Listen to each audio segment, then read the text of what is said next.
पे पूरा विश्वास है कि हम हमारी जांच करवाएंगे और दूध का दूध पानी करें। यदि मैं दोषी हूँ तो आप मुझे टर्मिनेट कर दीजिए।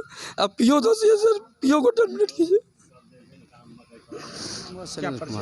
अच्छा, आप कौन है? मैं इस पंचायत बनभाग पंचायत का पंचायत रोजगार सेवक हूँ। ये जो आरोप लगा है, ठीक है, बिल्कुल ही गलत आरोप लगा है। जो आरोप लगाने वाला जो है वो कहीं ना कहीं बिचौलिया के रूप में जो है हमारा मार्गदर्शिका के अनुरूप मैं काम कराता हूँ। स्टेज में योजना स्थल पर फर्स्ट एड बॉक्स रहता है, टेंट रहता है, सारी व्यवस्था जो भारत सरकार बिहार सरकार की गाइडलाइन है उसके अनुसार काम करता हूँ। तो जो समिति की योजना जो चल रही है और पंचायत की योजना चल रही है, तो समिति योजना में जो मैट हैं उनको प्रॉब्लम होती है, जो कि पंचायत में की योजना में कोई प्रॉब्लम नहीं होती है। जो आरोप लगाया गया है कि 8-9 बजे रात में हम जाते हैं, तो 8-9 बजे रात में क्यों जाएंगे? हम तो ऑफिस 5 बजे के बाद छुट्टी हो जाती है। लेकिन कोई लेबर जो है व्यक्तिगत रूप से कभी कभी कहते हैं कि सर आप मेरे डेरा पर आइए चाय पीने के लिए, तो जब भी जाते हैं तो वहाँ के वार्ड मेंबर के साथ में जाते हैं। मैं व्यक्तिगत रूप से कभी नहीं जाता हूँ। कौन ऐसा वार्ड सदस्य है जो उनको आप साथ में जाते हैं, कोई समस्या आती है उनको सुझाव देते हैं? ये हमारे बबलू जी वार्ड मेंबर हैं, उनके साथ उपस्थिति में भी। वार्ड का है ये वार्ड नंबर 1 के हैं, पंचायत बनभाग चुनापुर। तो इसकी सूचना आप मुखिया जी को दिए थे? तो देखिए, जिस दिन ये घटना घटी थी या 24 तारीख को, उसी शाम में जो है मेंबर के अध्यक्षता में उस लेबर के यहाँ गया था। क्या हुआ कि जब मैं मोटरसाइकिल से एमएमएस के लिए उतरा तो उसने कहा PRS इधर सुनो। और जो हमारी महिला मजदूर, कौन बोला? लेबर मेट मोहम्मद फिरोज, तो उसके उपस्थिति में मनोज यादव और शफीक भी थे और लेबर भी थे। तो जो 10 महिला लेबर थी, जिसको महिला सशक्तिकरण में हमको महिलाओं को ज़्यादा से ज़्यादा काम 2/3 काम देना है, उस महिला के बीच में कहा कि इसको पसंद कर लो, इससे जिससे शादी करना है तो शादी कर लो। एक बार बोला तो हम चुप रह गए। किनके द्वारा कहा गया? मोहम्मद फिरोज लेबर में किनके ऊपर आरोप लगाया गया है, किन से शादी कर लो? ये मेरे बारे में कहा कि तुम इसको पसंद कर लो, जिससे शादी करने का मन है सर। एक बार कहा, मैंने छोड़ दिया। लेकिन आपको बोला या किसी मजदूर को बोला? व्यक्तिगत मुझे बोला। आपको बोला जी। किस लड़की के विषय में बोल रहा था या मजदूरी में बोल रहा था? 10 महिला जो है ना, वो काम करने के लिए, ऐसे MMS करने के लिए जो है सबको इकट्ठा किए, तो ये बात बोला। फिर भी हम नज़रअंदाज कर दिए। जब MMS करने लगे तो MMS का सर्कुलर है कि 10 मजदूर का एक साथ होता है। तो ये इन्होंने कहा, वो धक्का मुक्की कर दिया, गाली गलौज कर दिया और बोला कि ऐसे MMS करने के लिए जो है सबको इकट्ठा किए, तो ये बात बोला। फिर भी हम नज़रअंदाज कर दिए। जब MMS करने लगे तो MMS का सर्कुलर है कि 10 मजदूर का एक साथ होता है। तो ये इन्होंने कहा, वो धक्का मुक्की कर दिया, गाली गलौज कर दिया और बोला कि ग्रुपिंग करने के लिए। फिर भी बता के लास्ट में भी कहा कि इसको जो है पंडित को बुलाओ, शादी कराओ। तो इससे हम बहुत अपमानित हुए। तो इसकी सूचना मैंने मौखिक रूप से कार्यक्रम पदाधिकारी को दी, लेकिन कार्यक्रम पदाधिकारी ने बोला कि सब छोटा मोटा टेंशन नहीं लो, काम करते जाओ। कहने का मतलब हुआ क्या लेबर मेट के द्वारा आप पर फफ्तिया कसा गया? जी। और इसकी सूचना आप मुखिया जी को दिए या सरपंच को? जी, इसकी मौखिक सूचना जो है मैंने उसी दिन मुखिया जी एक्चुअली वो गए हुए थे हज यात्रा पे, तो मैंने उनको नहीं कहा। लेकिन सरपंच साहब को और जो हमारे लेबर मेट हैं, जो मुखिया प्रतिनिधि हैं, उनको हमने कहा और वार्ड मेंबर को भी कहा। आपने आश्वासन दिया था? उसने आश्वासन यही दिया कि मुखिया जी आएंगे, उसके बाद जो है निराकरण कर लिया जाएगा। तो लेकिन इसी बीच में जो 31 तारीख को उसने आवेदन पंचायत पदाधिकारी को आपने लिखित सूचना दी है इस मामला लेके? मैंने वरीय पदाधिकारी को लिखित सूचना भी दिया और मौखिक सूचना भी दिया और सशरीर प्रखंड कार्यालय में PO साहब के साथ उपस्थित हुआ। लेकिन वो पत्र जो दिया, पता नहीं, रिसीविंग तो दिए नहीं, वो पत्र पता नहीं ऑफिस से इधर से उधर। जानकारी ऐसे भी मिल रही कि आपने कार्यक्रम पदाधिकारी को लिखित सूचना देकर स्थानांतरण की भी मांग किए हैं। स्थानांतरण देखिए, वो जब लेबर मेट दिया, संगीन आरोप लगा है, ठीक है, और हम आहत हैं, डर लग रहा है कि भाई बेइज्जती हो जाएगी। तो मैंने स्वेच्छा से सोचा कि भाई कीचड़ में क्यों ढेला फेंकेंगे, इससे बढ़िया है कि हम नौकरी करते किसी पंचायत में कर लें। और हमने खुद उनको कह दिया कि मेरी ट्रांसफ़र करवा दीजिए। लेकिन हम आप सभी मीडिया बंधु और वरीय पदाधिकारी से मुझे इस निवेदन है कि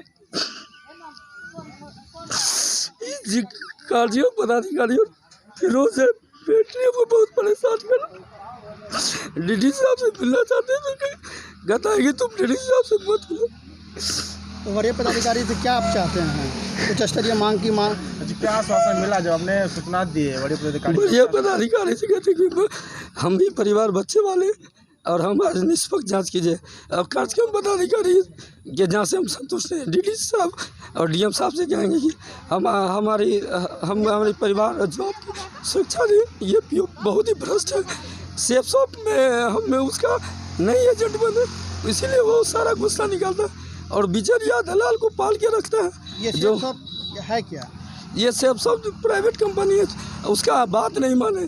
उसी दिन से 2-3 महीना पहले से जो डीडी साहब से मिलना चाहते थे, कहता है कि तुम डीडी साहब से मत मिलो। तो वरीय पदाधिकारी से क्या आप चाहते हैं? उच्च स्तरीय मांग की मांग क्या आश्वासन मिला जो आपने सूचना दी है वरीय पदाधिकारी से कहते कि हम भी परिवार बच्चे वाले और हम आज निष्पक्ष जांच कीजिए। अब कार्यक्रम पदाधिकारी के जहाँ से हम संतुष्ट हैं, डीडी साहब और डीएम साहब से कहेंगे कि हमारे परिवार और जॉब की सुरक्षा दें। ये पीओ बहुत ही भ्रष्ट है। सेफ शॉप में हमें उसका नई एजेंट बने, इसीलिए वो सारा गुस्सा निकालता है और बिचरिया दलाल को पाल के रखता है। ये जो सेफ शॉप है क्या, ये सेफ शॉप जो प्राइवेट कंपनी है, उसका बात नहीं माने। उसी दिन से 2-3 महीना पहले से जो आपको ये कहा था कि सेफ शॉप कंपनी में आप आ जाइए, जी कौन बोल रहा था? कार्यक्रम पदाधिकारी फ़ोन किया।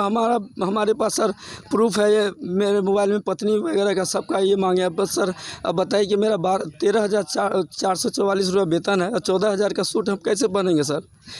ऑलरेडी सर मतलब ये कार्यक्रम पदाधिकारी जो है प्रखंड कार्यालय में सारे बिचौलिया जो आते हैं, ठीक है, उसको बढ़ावा देते हैं, गलत करवाते हैं और हमको पेमेंट करने के बाद होते हैं। जब हम कार्यक्रम पदाधिकारी होते हुए वो प्राइवेट कंपनी में भी काम कर रहे हैं। बिल्कुल सर, इसकी जांच किया जाए। वो पत्नी के आईडी से चलाते होंगे तो इसकी उनके द्वारा आपको कहा गया था? बिल्कुल सर मेरे पास प्रूफ है, मैंने व्हाट्सएप पर भेजा था और वो कहा था कि तुम ज्वाइन करो। मैंने कहा कि भाई मेरे पास पैसे नहीं, मैं नहीं ज्वाइन करूँगा, चूँकि सेफ शॉप जो है 3 साल पहले हम और पत्नी ज्वाइन किए सर।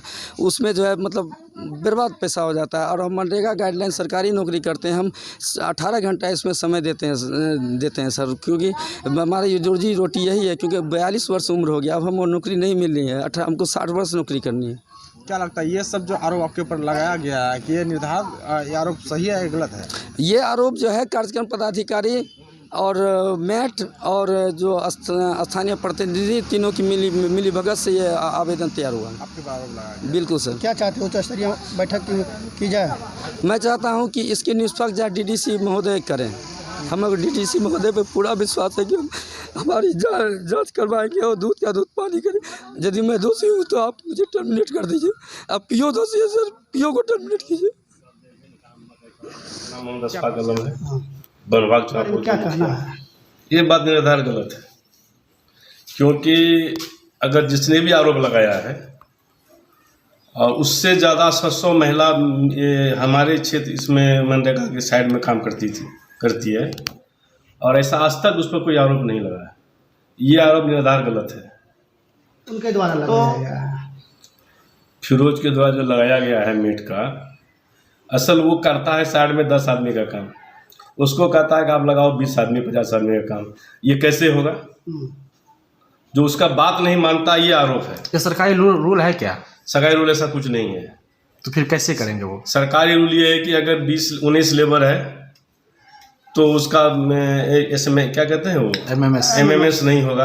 अगर 20-19 से ज़्यादा है एमएमएस होगा। तो हमने उसको बोला कि चाहे 19 रहे या 20 रहे या 25 रहे, थोड़ा काम में फ़ोटो खींचना।